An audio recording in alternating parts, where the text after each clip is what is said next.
안녕하세요, 이다일입니다. 오늘은 메르세데스 벤츠의 10세대 E클래스의 페이스리프트 얘기를 좀 해보겠습니다. 지난번 1월 CES에 제가 참가를 해서 거기서 E클래스의 위장막 차량을 타볼 기회가 있었어요. 굉장히 독특한 기회이기도 해서 얼른 가가지고 위장막 차량을 탔는데요.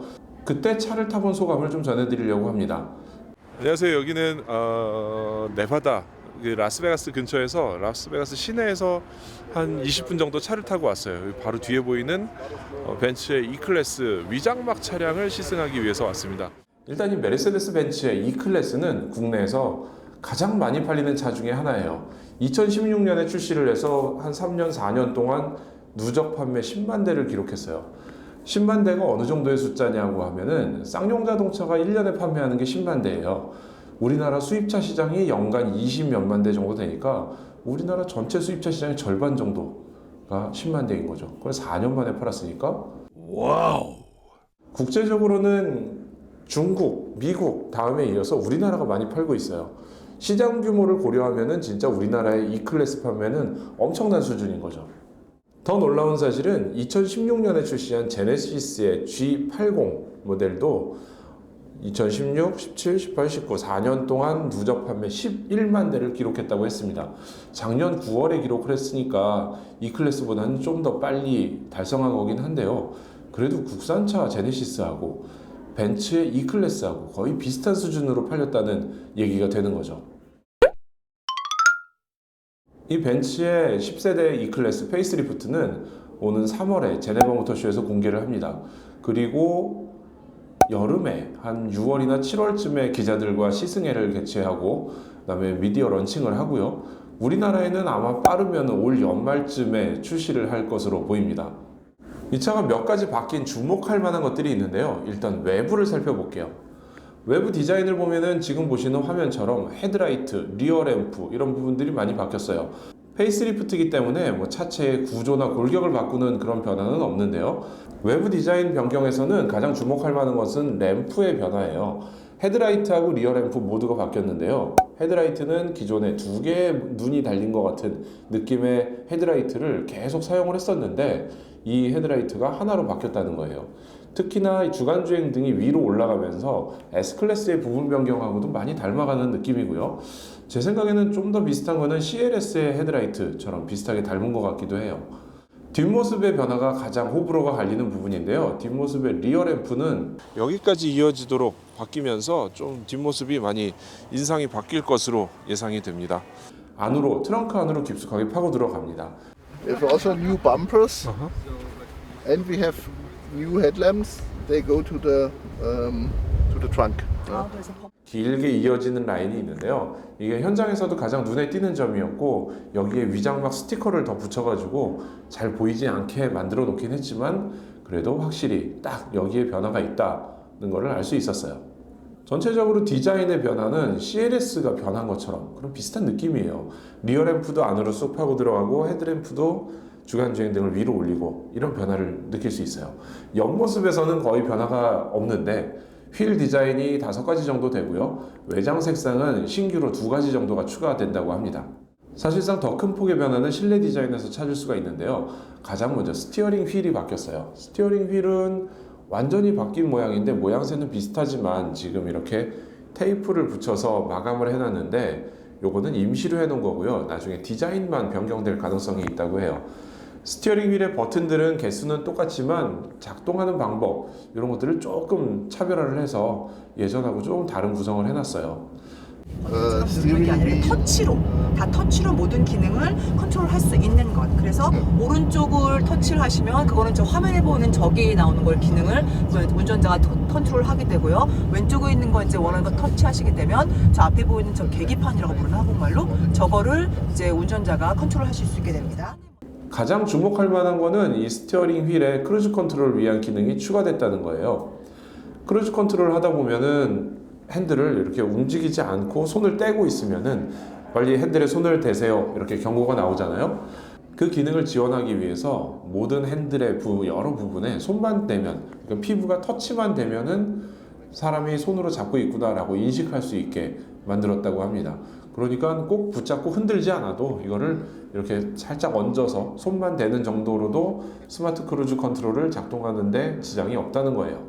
이 스티어링 휠 디자인은 AMG 라인하고 일반 모델하고 두 가지 디자인으로 마무리가 되는데요. 이 스티어링 휠은 향후에 S클래스에도 적용이 된다고 합니다. 또 하나 눈에 띄는 거는 계기판의 변화입니다. 중앙의 계기판은 기존의 아날로그 방식이 일부 트림에는 있었는데 그게 완전히 사라지고 페이스리프트 모델부터는 모두 다 디지털로 바뀐다고 하네요. 그리고 그 오른쪽에 있는 센터 페시아 위쪽에 있는 인포테인먼트 화면, 거기는 10인치와 12인치 두 가지 종류로 나눠지는데 옵션에 따라서 10인치냐 혹은 12인치냐 이 차이가 결정이 된다고 합니다. 12인치 같은 경우에는 화면을 꽉 채운다는 느낌이 있는데 10인치는 그게 좀 베젤이 두꺼워진다 라는 정도의 느낌이고 기능상의 차이는 없는 걸로 확인을 했어요. 그리고 이 스크린의 가장 큰 특징은 이제 터치가 된다는 거예요. 손으로 터치를 직접 할 수 있으면서 그 기능들을 조작을 하는데 굉장히 부드럽게 작동이 되고요. 또 하나 가장 중요한 거, MBUX가 적용이 돼요.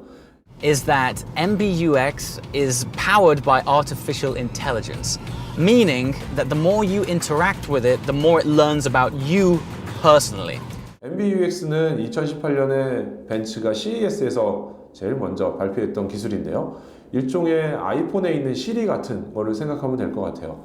자동차들이 이제 앞으로 계속 컴퓨터나 스마트폰처럼 변화를 하고 있기 때문에 벤츠에서는 이 MBUX 개발을 위해서 각 지역에 연구소를 설립해 놓고요. 물론 우리나라에도 있어요. 거기서 이 MBUX를 적용하기 위한 특히 음성인식 기술 같은 거를 연구했다고 하네요. 재밌는 기능도 있는데요. 시승하면서 보여줬던 건데 마사지 기능을 굉장히 강조를 하더라고요. 시트에 8가지 모드의 마사지 기능을 집어넣었고요. 이거와 더불어서 자연의 소리와 같은 기능들을 넣어놨는데 이런 소리를 들으면서 마사지를 받으면 되게 좋지 않겠냐, 이런 추천을 받기도 했어요. 파워트레인에 있어서 주목할 만한 변화는 바로 48V 하이브리드가 적용이 되는 건데요. 보통 마일드 하이브리드라고 부르는 기술인데 일반 전기차에 한 10분의 1 정도? 10분의 1도 안 되는 출력을 가진 작은 모터를 설치를 하고요. 배터리 용량도 그만큼 작은 거를 설치를 하죠. 그래서 비용은 굉장히 적게 들어가는 반면에 자동차가 출발할 때, 가속할 때 이런 때에 출력을 도와줌으로써 효율을 개선한다는 거예요. 지금으로서는 가장 가격대 성능비가 우수한 솔루션으로 알려져 있고요. 이번에 페이스리프트를 적용하면서 가솔린 모델에 적용을 하기 시작하고요. 점차 다른 트림에도 적용을 확대한다고 합니다. 사실 이 차를 저희가 탄 게 CES에 참가해서 라스베가스에 있는 인근에 있는 레드락 캐년이라는 곳까지 이동을 하는 거였는데요. 시간으로 따지면 약 1시간 정도 차 타는 시간이 됐어요. 그러니까 그렇게 길게 타지도 않았고, 더군다나 저희가 직접 운전을 하는 게 아니라 옆에 동승을 하는 거라서 뭐 느낌을 전달드리기에는 좀 한계가 있어요. 그런데 이 느낌이 저희는 당시에 시승차로 BMW의 530e라고 플러그인 하이브리드를 타고 있었거든요.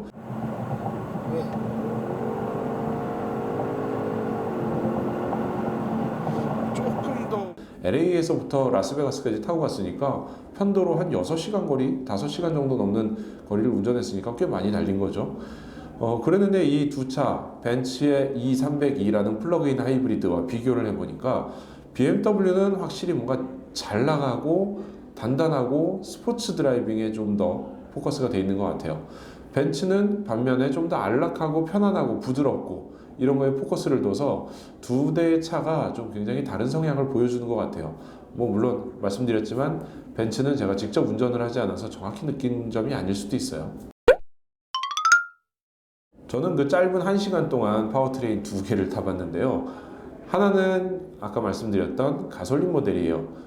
V6 3.0 엔진이 들어있고요. 지금은 E450이라는 모델명으로 팔리는 차죠. 270kW 정도의 출력을 내고요. 그러니까 한 360마력대 정도의 출력을 갖고 있고요. 여기에 15kW의 전기 모터가 들어가면서 EQ 부스트라고 하는 마일드 하이브리드를 더한 모델이에요. 근데 이 가솔린 모델이 뭐 예전부터 베스트셀러기도 하고요. 굉장히 주력 모델이기도 한데 우리나라에서는 이거보다 더 작은 2.0리터들이 더 많이 팔리고 있거든요. 근데 이 모델을 주력으로 내세우면서 V6 엔진에 마일드 하이브리드를 추가한 거, 이런 것들을 굉장히 강조했어요. 그리고 플러그인 하이브리드 모델을 탔는데요. 이거는 아까 말씀드렸다시피 제가 BMW 530e를 타고 갔기 때문에 굉장히 비교가 많이 되는 부분이었어요. 이 차는 2리터의 가솔린 엔진에 전기 모터를 더해서 320마력의 출력을 냅니다. 그러니까 V6 가솔린 엔진보다 조금 더 무거울 수도 있고요. 그런데 출력은 조금 더 낮은 수준이고요. 대신에 전기 모터로 가는 구간은 굉장히 파워풀할 걸로 예상이 돼요. 이거는 BMW를 타서 추측을 해보는 거고요. 사실 운전을 제가 안 했기 때문에, 그리고 배터리 상태가 그렇게 좋지 않아 가지고 충전을 하다가 잠깐 보여주고 이런 정도여서 좀 아쉽긴 했어요. 근데 추정을 쉽게 해볼 수 있는 게 이 PHEV 모델은 현재하고 바뀌는 파워트레인 내용이 하나도 없어요. 그러니까 완전히 동일한 파워트레인을 사용을 하고요. 뭐 서스펜션의 세팅이나 이런 거를 조금 바꿨다고는 얘기는 하는데, 이게 정확히 뭐 얼마나 많이 바뀌었는지는 잘 모르겠지만 그래도 이게 큰 변화는 아닐 거라는 거를 예측을 할 수 있었어요. 주목할 만한 거는 PHEV는 우리나라에서 왜 트렁크의 공간이나 뭐 뒷좌석의 높이 이런 것들을 굉장히 민감하게 보거든요. 배터리가 뒷좌석 밑에 들어가 있게 되고 트렁크 공간을 일부 차지하다 보니까 트렁크가 굉장히 좁아지는 경향이 있어요.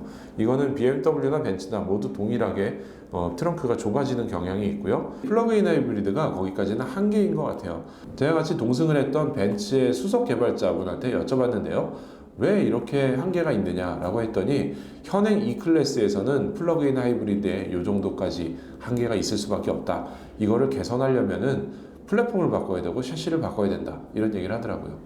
자, 오늘은 간단하게 벤츠의 E클래스 10세대 페이스리프트 나올 예정인 위장막 차량을 탄 얘기를 전해드렸고요. 미국 라스베가스에서 탄 거는 사실상 1월 초에 제가 경험을 했는데 1월 22일에 엠바고가 걸려 있어서 그동안 전해드리지 못하고 있다가 좀 뒤늦게 올리는 점이 있어요.